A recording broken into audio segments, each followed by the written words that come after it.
I'm going to be working with an old recipe today, but I'm going to ramp it up. I've got a friend coming over, and we're going to make my clam chowder, the one that I learned from watching an episode of the BBC cooking series Two Fat Ladies. Clarissa Dickson Wright made this. I think it was in the episode called The Cambridge 8.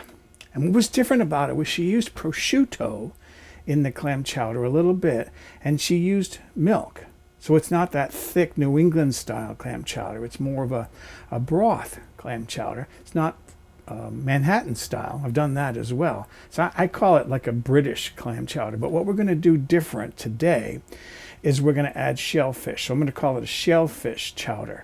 We're going to add fresh cockles, clams, fresh mussels, scallops, and shrimp besides the regular clams that I use. So I got a little bit of prep work to do. I've done a lot already.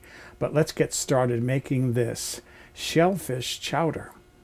In my recipe, I normally use 2 cans of canned clams because that's what Clarissa Dickson Wright used. She used canned clams. So if you have a problem with these, don't tell me. Tell Clarissa, although she's passed away. These are each about 10 ounces total weight. They contain 5 ounces, 142 grams of baby clams, in this case whole baby clams, and then an equal amount of clam broth. I'm only going to use 1 can today because I have that other seafood to add to the chowder. But first, what I need to do is peel and cut up my potatoes. I need about 1 pound, 450 grams of russet potato, chopped fairly small. I'm heating a large pot on the stove here. I'm putting in a good-sized chunk of butter. That's about 2 to 3 tablespoons. You could use olive oil if you want. Gonna let that melt in there. And then what I have here is about 1 onion, 1 medium-sized onion.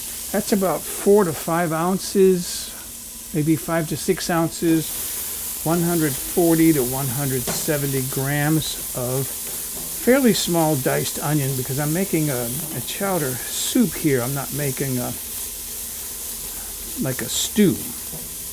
And I'm going to cook that over medium heat, stirring it frequently until that's tender and translucent. That'll take about 5 to 6 minutes. So there's my onion. That's cooked nicely. Next, I'm going to add my diced potatoes. That's probably more than 1 pound, but that's all right.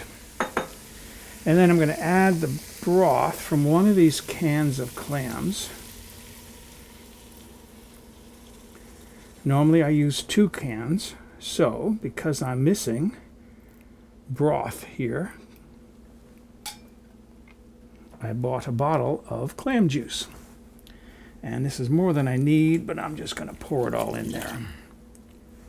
Okay, and then I'm going to add a cup of water. That's 1 cup. By the way, this is 8 fluid ounces, which is 236 milliliters. A cup of water is, let's see, 1 cup, 237 milliliters. And I'm going to bring the heat back up under this to help to cook those potatoes a little bit. This is now coming to the boil, so I'm going to reduce the heat to low and cook this for about 6 minutes because I don't need to cook it for very long because those potatoes will be cooked well. We're going to be grilling some of the seafood. A lot of it is going to go, as I mentioned earlier, into the chowder. So I skewered 2 scallops, 2 shrimp. We'll put the shellfish on the grill. This is just to hold it together so it'll be easier to work with. We don't have to worry about the seafood falling into the ashes. And then I'm going to cut these up. Where's my knife? Because I'm going to add these to my chowder when I add the clams. They'll add a little bit of texture, and they'll certainly add some flavor. Look how nice these scallops are. I'm going to do the same thing with the shrimp. Just chop these up into smallish pieces.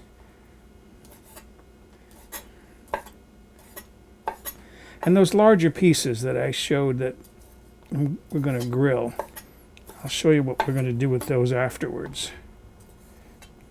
I put a cover on this and then I turn the heat down.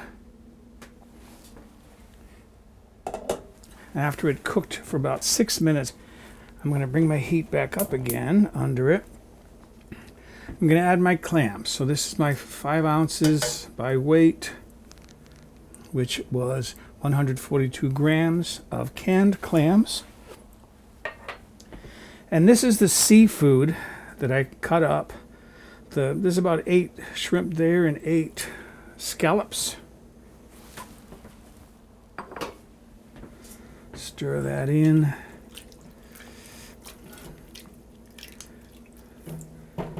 And this is what attracted me to Clarissa Dickson Wright's recipe for clam chowder. She used prosciutto. I happen to have some Serrano ham in the freezer, so I minced that up. That's about 4 ounces, which is about 110 grams.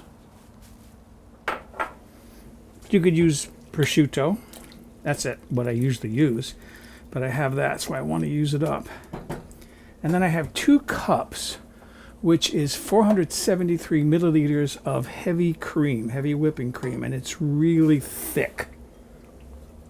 I don't know why this particular brand is wonderfully thick, but that's what I always buy now because I like the quality of it. Okay, stir that all together.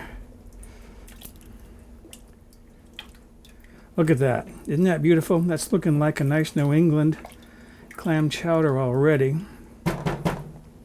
And then I want to grind some black pepper in there because I love black pepper ground into clam chowder.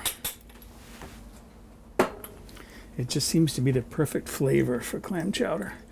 I'm going to bring this back up to the boil, reduce the heat again to a simmer, and I'm going to cook this for about 5 minutes. So as planned, there are the cockles and the mussels going onto the grill. So there are the 2 pieces of shrimp and the 2 scallops on that we're going to be using for garnish afterwards. Otherwise, the other seafood is all cooked. So there is a bowl of our chowder. And how I would garnish that, I'm going to put a mussel on there. Put a clam on there, and put a scallop on there, put a shrimp on there, and then garnish that with maybe a little bit of chives from outside and a little bit of chopped Italian parsley from my garden outside. And then one more piece. Put a nice piece of bread on there. Toasted baguette. How does that look? Last step is to see how good that tastes. Looks good. Oh yeah. Oh, that's nice. Potatoes are cooked really soft. Mmm. That is so good. So excuse me. I'm going to go enjoy a lunch of shellfish chowder.